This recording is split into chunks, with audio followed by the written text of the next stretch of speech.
I actually don't know. Not having enough food for like the day, or not having the funds to buy food.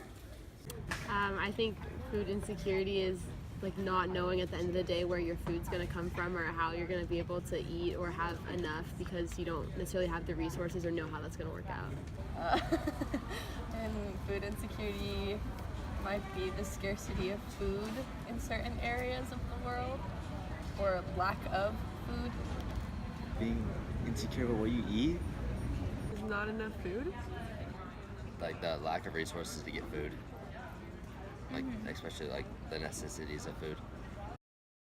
Food insecurity, when people lack physical, social, and economic access to sufficient, safe, and nutritious food that meets their dietary needs.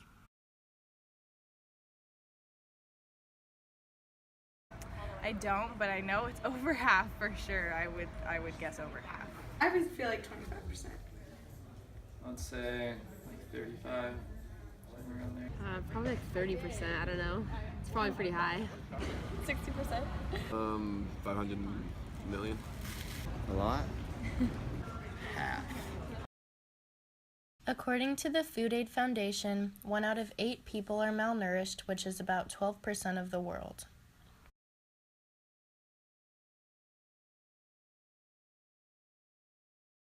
Some causes of that would definitely be low income, and then the low income neighborhoods too. Like I did a mission trip on Skid Row once, and there's a food for less, I think, and that's it. It's just, if you don't have access to it, or you don't have a car, or you don't have a way to get to the food access, it definitely, I think, has to do with low income. I think some of it is geographic, and sometimes like there's not necessarily a lot of resources in the natural land, and so like that can be difficult. And then I know sometimes governments of other countries, some other organizations might try to go in and help them and like provide food or resources, but sometimes their government won't allow that, and they don't allow the people to take those resources and that food. And sometimes like in impoverished areas, it's cheaper to have like a fast food or like a small convenience store than it is to have a grocery store with like fruit or vegetables. So they don't always, it's like a food desert. They don't have those, like the option to go buy that food, and often it's too expensive anyway, so they wouldn't be able to afford it. Weather, so like droughts, war. Probably economic stability, like in the country. I don't know, countless things I would say, but that's probably one of the main ones. People are poor. Some places can't get food. Just like the environment isn't like good enough to have food or water, like third world countries. Poverty, for sure. Inflation, causing the food to be more expensive. And unemployment.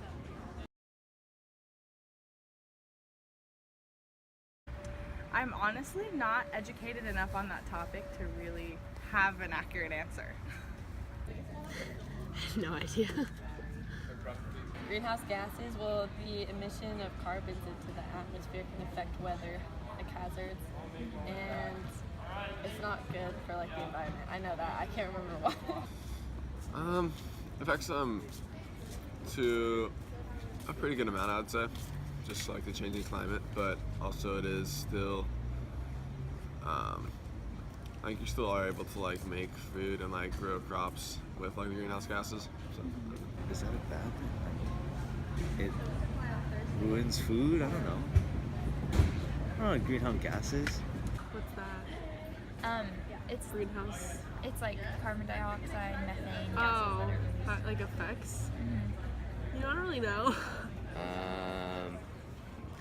Something about the ozone layer.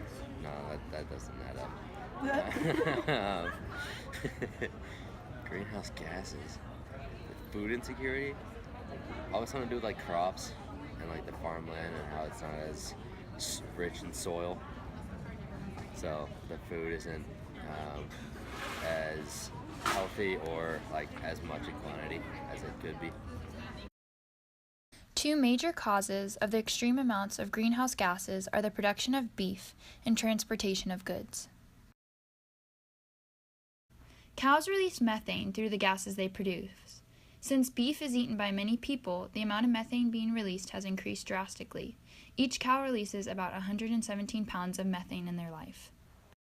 Beef cattle vary widely and depend on growing and harvesting feed, the length and frequency of feeding patterns, animal housing, and manure storage.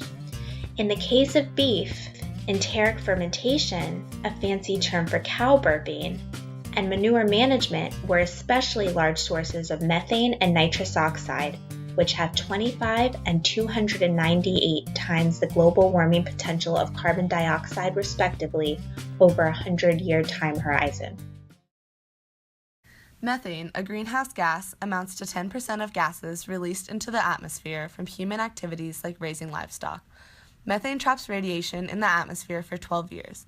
When methane is trapped in the atmosphere, it raises the temperature of the globe, which affects crop growth. Methane disrupts natural weather patterns, which can lead to people not having the ability to get the food they need. One example is when unexpected storms occur, the rain can damage crops, causing people to have less access to the normal amounts of food. Overall, methane limits the amount of crops that are being produced. Agricultural products are typically trucked with diesel to food processing and food packaging facilities that use natural gas and electricity to prepare food for the end consumer. Then food is typically transported again with diesel to a distribution center or a retail sales facility or a commercial food service establishment that uses electric refrigeration before selling to a residential end consumer who might use natural gas or electricity to prepare the food. Transporting goods can be environmentally harmful. When goods are transported, carbon dioxide is released into the atmosphere from the combustion of petroleum-based products. It has been found that transportation accounts for about 30% of emissions.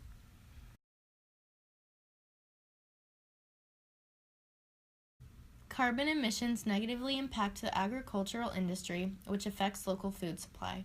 Carbon gets trapped in the atmosphere and warms it, which increases global temperatures and decreases precipitation, therefore limiting crop growth. If crops become limited in supply, prices will increase around the world, making it even harder for low-income families and individuals to buy food.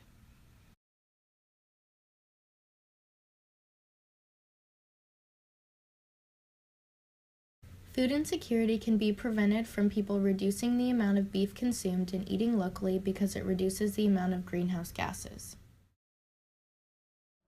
If you want to do your part to help lessen food insecurity worldwide, some practical ways to do so are to consume less beef and to choose to eat locally grown food. Both of these actions will help lessen the amount of greenhouse gases released into the atmosphere, which will prevent global warming and help stabilize consistent crop growth. These actions will promote development rather than short-term relief and help lessen food insecurity in the long run.